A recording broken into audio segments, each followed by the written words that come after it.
ഒരു ഫാഷൻ മോഡലിനെ സംബന്ധിച്ചിടത്തോളം അവരുടെ സൗന്ദര്യവും മുടിയും എത്രത്തോളം വിലപ്പെട്ടതാണെന്ന് നമുക്കറിയാം. എന്നാൽ ഒരു ഹെയർ കട്ടിങ്ങിൽ വന്ന പിഴവിനെ ചൊല്ലി വർഷങ്ങളായി കോടതിയിൽ നടന്നു വന്ന ഒരു തർക്കത്തിൽ ഇപ്പോൾ ബഹുമാനപ്പെട്ട സുപ്രീം കോടതിയുടെ അന്തിമ വിധി വന്നിരിക്കുകയാണ്. വലിയൊരു തുക നഷ്ടപരിഹാരമായി വിധിച്ച മുൻ ഉത്തരവിൽ മാറ്റം വരുത്തിക്കൊണ്ടുള്ള ഈ വാർത്തയുടെ വിശദാംശങ്ങൾ ശ്രദ്ധിക്കാം. ഹോട്ടലിലെ ബ്യൂട്ടി പാർലറിൽ മുടി മുറിച്ചപ്പോൾ ഉണ്ടായ പിഴവിനെ തുടർന്ന് മോഡൽ നൽകിയ പരാതിയിൽ 2 കോടി രൂപ നഷ്ടപരിഹാരം നൽകണമെന്ന വിധി സുപ്രീം കോടതി റദ്ദാക്കി.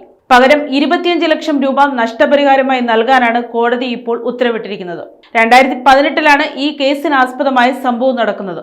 ഡൽഹിയിലെ ITC മൗര്യ ഹോട്ടലിലെ സലൂണിൽ മുടി മുറിക്കാനായി പോയ മോഡലിന് അവർ ആവശ്യപ്പെട്ട രീതിയിലല്ല മുടി വെട്ടിക്കൊടുത്തത് എന്നായിരുന്നു പ്രധാന പരാതി. തന്റെ മുടി നശിപ്പിച്ചു എന്നും ഇതുമൂലം വലിയ മാനസിക വിഷമവും തൊഴിൽപരമായ നഷ്ടങ്ങളും ഉണ്ടായെന്നും ചൂണ്ടിക്കാട്ടിയാണ് അവർ നിയമ പോരാട്ടം തുടങ്ങിയത്. ആദ്യം കേസ് പരിഗണിച്ച ദേശീയ ഉപഭോക്തൃ തർക്ക പരിഹാര കമ്മീഷൻ ഹോട്ടൽ അധികൃതർ 2 കോടി രൂപ നഷ്ടപരിഹാരം നൽകണമെന്ന് വിധിച്ചിരുന്നു.